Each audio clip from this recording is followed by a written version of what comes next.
Underline చేసుకోండి. Okay madam, మీరు ఇంకేం అడిగినా మళ్ళీ చెప్తాను. Thank you. రామారావు గారు, ఇవాళ ఏంటి మీకు అండ్ హేమకుమార్ గారికి అసలు నాన్ స్టాప్ గా ఉన్నట్టుంది బాగా. ఓకే, మీరు ఓపెన్ ఛాలెంజ్ విసిరారు, ఫస్ట్ అవర్ లో ఓపెన్ ఛాలెంజ్ విసిరారు, దాన్ని మీరు స్వీకరిస్తారా?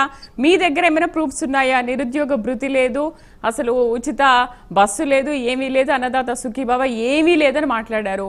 మీరు ఇచ్చిన సూపర్ 6 హామీల్లో సూపర్ హిట్ కాదు, అసలు సూపర్ అటర్ ఫ్లాప్ అయిందని మాట్లాడుతున్నారు. సరే, మీ దగ్గర ఏమైనా ప్రూఫ్స్ ఉంటే మీరేమైనా చూపించగలరా లైవ్ లో మనకి? ఖచ్చితంగా మేడం, ప్రూఫ్ హేమకుమార్ గారే చెప్పారు. నిరుద్యోగ భృతి అనేది అవసరం లేదు, ఉద్యోగాలు కల్పిస్తామని ఆయనే మళ్ళీ యూటర్న్ తీసుకున్నాడు. దానికి అది అయిపోయింది. మరి దానికంటే ఉద్యోగ అవకాశాలు కల్పించడం బెస్ట్ కదా. వాళ్ళని ఊరికే డబ్బులు ఇచ్చి కూర్చోబెట్టడం కంటే పని చేయించడం బెస్ట్ కదా. దాదాపు 16 లక్షల ఉద్యోగాలు ఇస్తామని కూడా ఇప్పుడు లోకేష్ మాట్లాడారు మొన్న. ఇక్కడ మనం కొత్తగా ఇంకో పథకం చెప్పడం కాదండి. ఇక్కడ నిరుద్యోగ భృతి హామీనిచ్చింది కూటమి పార్టీలు మేనిఫెస్టోలో పెట్టారు. చంద్రబాబు నాయుడు గారి నోటితోటే చెప్పారు కదా. దాన్ని ఎందుకు అమలు చేయలేదంటే వీళ్ళు డైవర్షన్ చేస్తే మనం ఏం చేస్తాం? నేనేమంటానంటే ప్రతి బస్సులో కూడా మహిళలు ఎక్కినప్పుడు వాళ్ళు ఒరిజినల్ ఆధార్ కార్డు చూపించమని డిమాండ్ చేస్తూ కొంతమందిని తిరస్కరిస్తున్న మాట వాస్తవం. అది నేను చెప్తుంది. ఆయనకి మరి దాన్ని ఎందుకు బోధపట్టలేదు అర్థం కావట్లేదు. నేనేం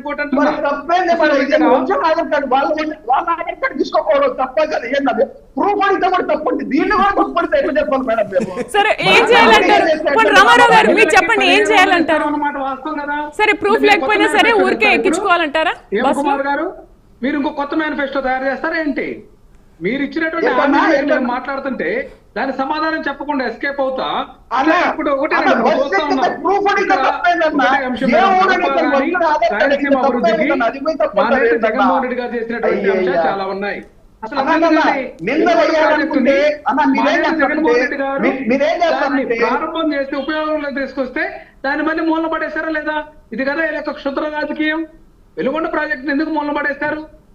రాయలసీమ నెల్లూరు అభివృద్ధి కోసం ఉద్దేశించినటువంటి ప్రాజెక్టుని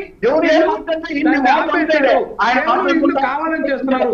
అట్లాగే మంచినీటి అవసరాలు కానీ త్రాగునీటి అవసరాలు కానీ కడపకు మంచినీరు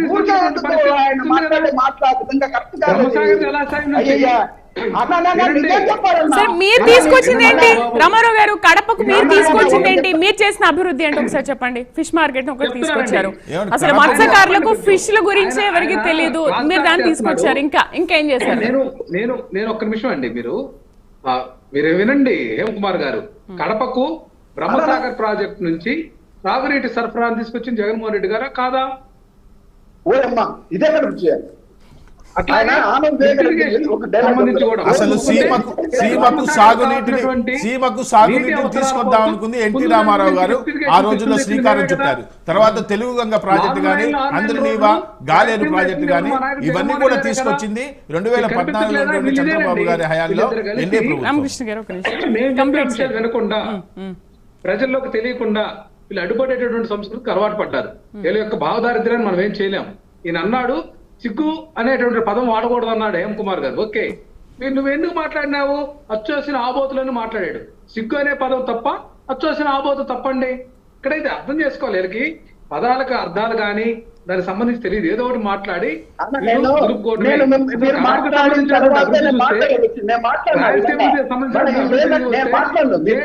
స్టీల్ ప్లాంట్ జమ్మలమడుగులో ప్రతిపాదించి దాన్ని తీసుకొచ్చింది ఎవరండి?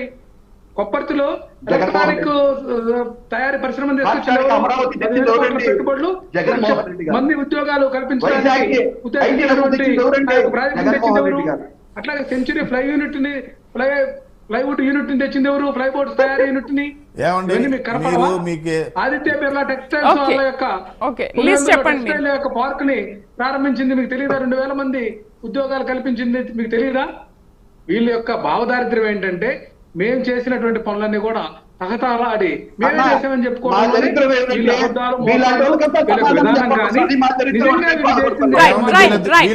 ప్రారంభించడం అంటే శిలాఫలకాలు వేసుకోవటం. మీ దృష్టిలో రామారావు గారు, సోదరు రామారావు గారు, మీ దృష్టిలో ప్రారంభించడం అంటే రామారావు గారు, మీ దృష్టిలో ప్రారంభించడం అంటే శిలాఫలకాలు వేసుకోవటం. ఆ శిలాఫలకాలు అట్టానే ఉంటాయి. ఆ నీచమైనటువంటి పదాలు వాడి ఆ యొక్క అవమానకరంగా వీళ్ళు మిగిలిపోతారు తప్పితే మరొకటి లేదండి ఇక్కడ. ఖచ్చితంగా జగన్మోహన్ రెడ్డి గారు చేసినటువంటి పారదర్శకంగా డెవలప్మెంట్ ఓరియంటెడ్ గా ట్రాన్స్పరెంట్ మెథడ్ క్రిస్టల్ క్లియర్ కనిపిస్తుంది ఆయన యొక్క డెవలప్మెంట్. వీళ్ళు కళ్ళు లేని మాదిరిగా మాట్లాడితే మనం ఏం చేయలేము. ఓకే, సో మీరు చేసిన అభివృద్ధి అనేది క్లిస్టర్ క్లియర్ గా కనిపిస్తుంది అని అంటున్నారు. మనం చూస్తా ఉన్నాం ఆరోగ్యశ్రీ నెట్వర్క్ ని ఈ రోజు మనం చూస్తాము, దాన్ని అంతా కూడా భ్రష్టు పట్టించారు. హాస్పిటల్ అన్ని కూడా సమ్మెకి దిగినాయి. దాన్ని చూసుకోండి, ఫీజు రీయింబర్స్మెంట్. ఆరోగ్యశ్రీలో గత 4 సంవత్సరాలుగా బిల్లులు ఇవ్వలేని పరిస్థితి, ఆ దౌర్భాగ్యము మీ హయాంలో జరిగినాయండి. ఆరోగ్యశ్రీలో మీరు పెండింగ్ 4 సంవత్సరాల బిల్లులు కూడా ఇవ్వలేక అటువంటి దౌర్భాగ్యమైన స్థితిలో ఆంధ్రప్రదేశ్ ని మీరు నెట్టివేసి, సాక్షాత్ అప్పటి ముఖ్యమంత్రి జగన్మోహన్ రెడ్డి గారు అన్నారు మా దగ్గర నిధులు లేవు, ఆంధ్రప్రదేశ్ అంతా ఇదైపోయిందని చెబుతూ ప్రైవేట్ ఫ్లైట్లలో గవర్నమెంట్ ఖర్చులతో కోట్ల రూపాయలు ఖర్చు పెట్టినటువంటి పరిస్థితులు కూడా ఉన్నాయండి. ఇప్పుడు రైతులకి క్రాప్ ఇన్సూరెన్స్ ఎగ్గొట్టారు, రైతులకి కిసాన్ సమ్మాన్ నిధి కిసాన్ సమ్మానే కాదండి, ప్రధానమంత్రి అన్ని ఇస్తారు. మీరు చెప్తున్నటువంటి అమ్మఒడి పథకం మీరు తీసుకొచ్చింది కాదండి, బేటీ పడావో బేటీ బచావో అనే పథకము అది కూడా కేంద్ర ప్రభుత్వం ఇచ్చినదే. ఏదైతే పథకాలు ఉన్నాయో ప్రతి పథకం కూడా కేంద్ర ప్రభుత్వం నుంచి వస్తున్న పథకాలే తప్పితే మీరు కొత్తగా ఇచ్చిన పథకం ఒక్కటి కూడా లేదు. మీరు కొత్తగా చేర్చింది ఏంటంటే అంటే మీ కార్యాలయాలకి స్కూళ్ళకి మీ పార్టీ రంగులు వేసుకోవటమే మీరు చేసినటువంటి పథకం తప్పితే ఇంకోటి కాదు. మద్దతు ధర రైతుకు లభించకుండా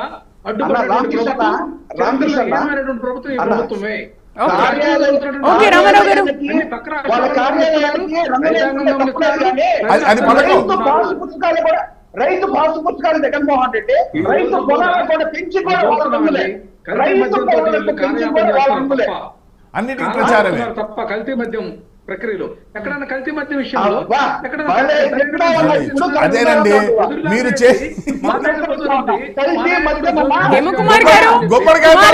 భుజాలు దొరుకుంటున్నట్టు మీరు చెప్పుకోండి. ఎందుకండి రామారావు గారు ఎందుకు అనవసరంగా గుమ్మడికాయ దొంగలంటే భుజాలు దొరుకుంటూ చెప్పుకుంటారు రామారావు గారు. ఇప్పుడు కల్తీ మద్యం గురించి చెప్పుకుంటే అది ప్రజలకు తెలుసు, అందరికీ తెలుసు. దానివల్ల మీరు మిమ్మల్ని 11 సీట్లు చక్కర కూర్చోబెట్టారు కూడా తెలుసు. మళ్ళీ కల్తీ మద్యం గుమ్మడికాయ దొంగల్లాగా మీరు భుజాలు దొరుకుతుందండి. మీ నాయకులు గాని మీరు గాని పోలీసుల సపోర్ట్ లేకుండా ప్రజాక్షేత్రంలో తిరిగేటటువంటి ఆ యొక్క దమ్ము ధైర్యం ఉందా చెప్పండి. అంటే మీరు బెదిరిస్తారా? మీరు చివరికి చేసేది ఇదే కదండి, ప్రతిసారి బెదిరించడమే కదా. ఎంతమందిని చంపుతారండి, ఎంతమందిని చంపుతారు? ఇదేనా మీరు బెదిరించడమేనా?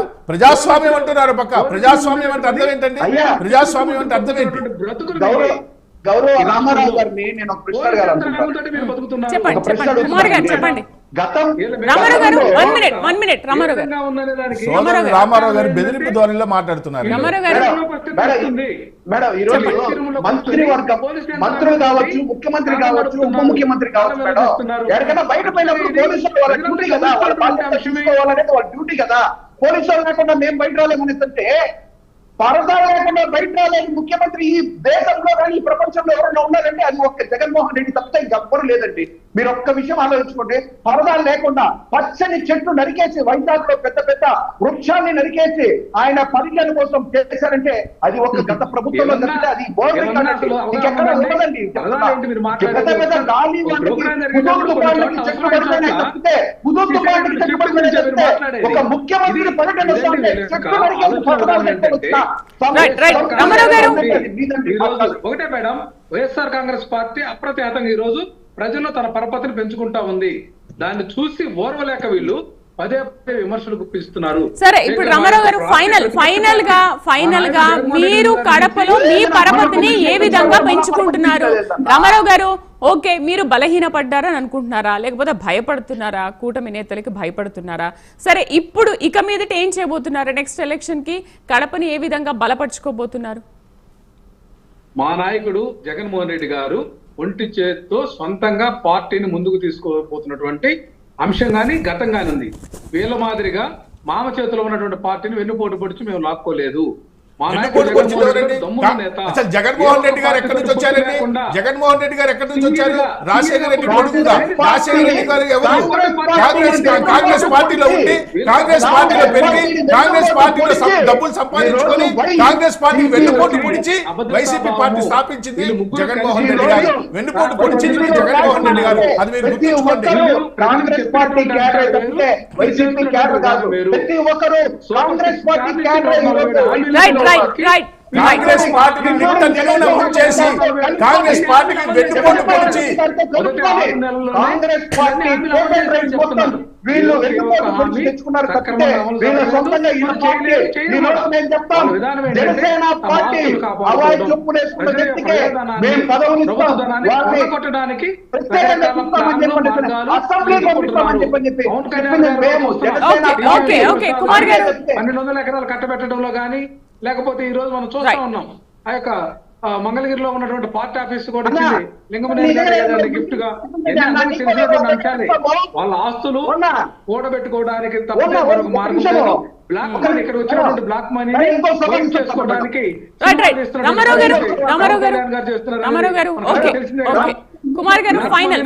చేయడం కోసం తప్పితే ప్రజలకి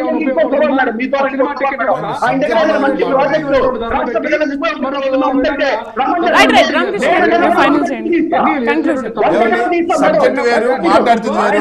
పార్టీ ఆఫీసు గురించి అంటున్నారు. పార్టీ ఆఫీసులు ప్రభుత్వ భూముల్ని స్వాధీనం చేసుకొని ప్రభుత్వ భూముల్లో పార్టీ ఆఫీసులు అక్రమంగా కట్టినది అందరికీ తెలుసు రామారావు గారు. ఎందుకంటే అనవసరంగా ఒక సబ్జెక్ట్ అంటే ఒక సబ్జెక్ట్ మాట్లాడి మళ్ళీ మేమేదో మిమ్మల్ని అన్నామని చెప్పి మీరు అనుకోవటం, మీరేదో బెదిరించటము, ఇదంతా కరెక్ట్ కాదు. మనం సబ్జెక్ట్ ప్రకారంగా మాట్లాడుకుందాం. ఓకేనా సోదరా? పార్టీ ఆఫీసులు సక్రమంగా మేము లీజుకు తీసుకుని ప్రభుత్వ ఆస్తులు లీజుకు తీసుకుని కడితే కూల్చారు కదండి, దాని మీద మాట్లాడుతున్నారు. ప్రభుత్వ ధనంతో కట్టారు, నా దగ్గర ఆధారం ఉంది.